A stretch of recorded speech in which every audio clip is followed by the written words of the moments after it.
Good evening. Welcome to the December 11th, 2024 Zoning Commission meeting. Staff, would you like to introduce yourself? Jamaica Banker, Zoning Secretary. Jerry's Carey, IT. Spencer Long, Parish Attorney. Eric Poche, Director of Planning and Zoning. Sean Chereau, Engineering Review Agency.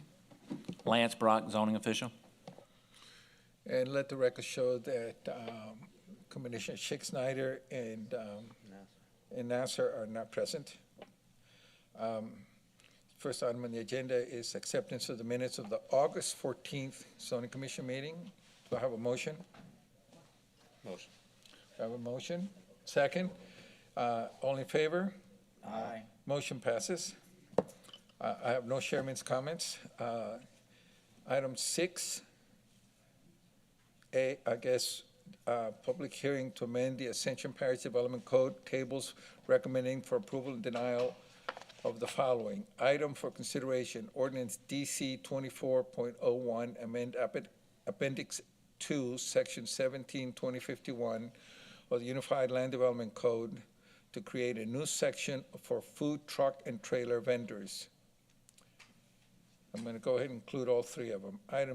Item for consideration, ordinance ZT 24.02, amend Appendix 1, zoning tables of the Ascension Parish Unified Land Development Code to add food truck and trailer vendors.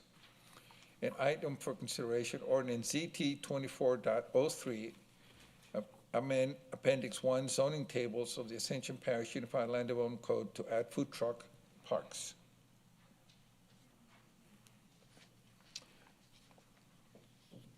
Public hearing? Make a motion to approve. Ricky, it's all yours. The show's yours. Thank you. So what's before you tonight are three ordinances of a group of five. There will be two additional ones that go to the council because they are part of the development code, which establishes food truck and trailer vendors as a legal use in Ascension Parish. So the section in the code, which is the first ordinance, establishes all the rules and regulations about how we're going to license these food truck and trailer vendors and, generally speaking, where they can operate. It also is going to talk about food truck and trailer parks and what are the rules and regulations regarding those. You may say, well, we have those already operating in Ascension Parish, and what I would tell you is that none of them are legally operating. None of them have licensed food truck and trailer vendors. And so this code will establish some dimensional standards for those parks. It will require them to do traffic and drainage studies, require them to provide handicap parking and restrooms. All of those things that you would want a business to provide for its customers in a community such as ours. Once these ordinances are all adopted by the council, it is our intent to utilize our code enforcement officers to go out and start letting these vendors know we have laws now. We'll give you a timeline, probably 60 or 90 days, to come into compliance with the code. And at that point, they'll be issued citations. Likely those will go to the property owners who are allowing them to operate on their property. So the first ordinance sets all of those codes into our Unified Land Development Code. The second ordinance puts food and truck trailers into our zoning tables where they can go. Generally, they can go within the parish's public right-of-ways, provided they operate per the requirements. They can go on mixed use 2, and crossroads commercial, as well as light industrial, as long as there's an existing use already on site. We don't want these to appear on vacant pieces of property because those pieces of property never went through traffic, drainage, parking, restrooms. So if somebody wants to put a food truck on a vacant piece of property, they're going to have to comply with those standards. And then a food truck park can appear in those same zoning categories as long as they follow the rules that we've established in the first ordinance we've adopted. I will take any questions at this time. Ricky, in the parish there's several snowball stands. I mean, in my mind, they're food court trucks. So this is going to impact them. That was never the intention, because we've always seen snowball stands as seasonally operating. I'm going to have to defer to Lance because we never talked about snowball stands as being something that has to comply with the food truck ordinance. You know, there's, I'm going to say a dozen of them, maybe? Yeah. Yeah, it's probably already Well, does, and I will- it's- Is this gonna be restrictive to mobile? Yeah, movable? mobile. Yeah, that's what I was gonna state, yeah. When it's mobile, we don't, and the ones that are stationary, we do. Like the one on 44 that's there across from Nick's, they were required to go through the whole traffic, drainage, everything.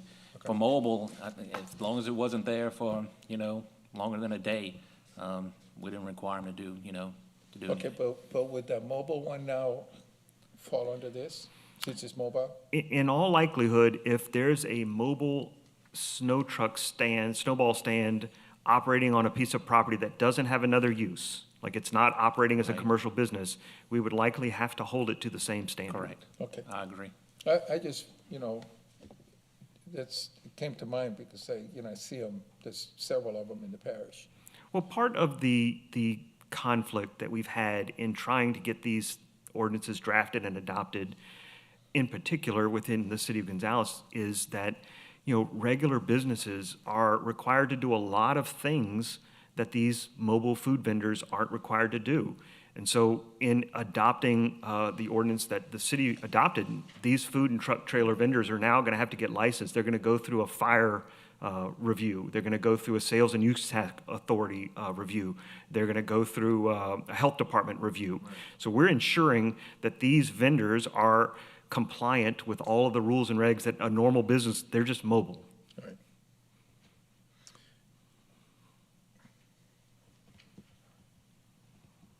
What about a construction site? Like, for example, you got an industrial site's being developed, or, well, I guess a commercial site is included in the table, but what if it's a residential development and there's a lot of activity, a lot of construction? So let's assume that that development is, the construction's complete, they're building the homes, correct? So if that vendor comes to the parish and gets licensed, and they're a licensed vendor, they can operate within our parish right-of-way, which I would assume is what they would be doing within that subdivision to come and serve food to those workers who are building those homes. Right. Okay, fair enough. Or I'm Absolutely. asking questions. All right, any other questions? Some of these lightings and landscaping are specific to a park, food truck park. Yes, not a sir. single, Yes, sir. So the way the code is broken down, it starts with the food truck and trailer vendors operating as an independent vendor roaming around the parish. There's a section breakdown where it talks about parks, that's when we get into screening, lighting, parking. That's just to, if I'm a developer and I want to build a food truck court on my piece of property, here's the rules we're going to look at. And just, I'll share this with you. In a lot of parts, in other part of the country, municipalities or even the counties, will have specific weekends or something like that where they're designated to draw the public to a park or to a particular function. And they want all these food vendors to be there to provide, support for the people that come, but they have to be organized, they have to have parking, they have to, all those things. So, yeah. I just want to add real quick, the other discussion that Eric and I had were impact fees.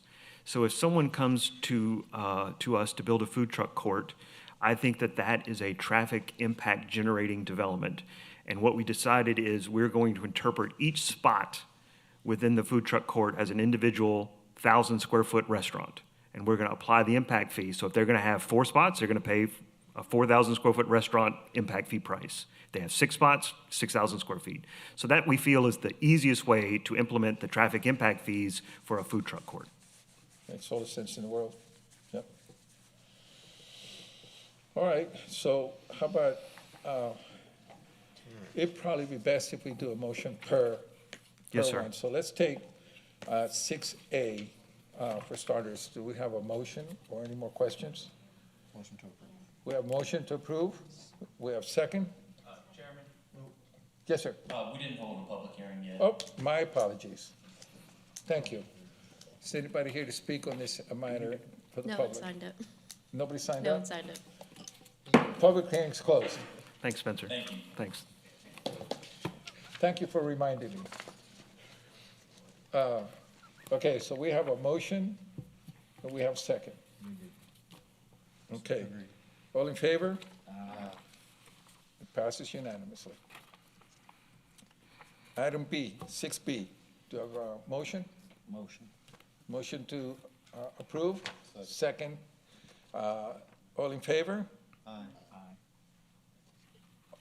Unanimous approval. Item number C. Motion to approve. Okay, we have a motion, a second. All in favor? Aye. Unanimous approval. I don't have a, do we have a staff report? Staff report? No report. All right, motion, thank you. Yeah, that's next. Don't go anywhere, we still got a spud.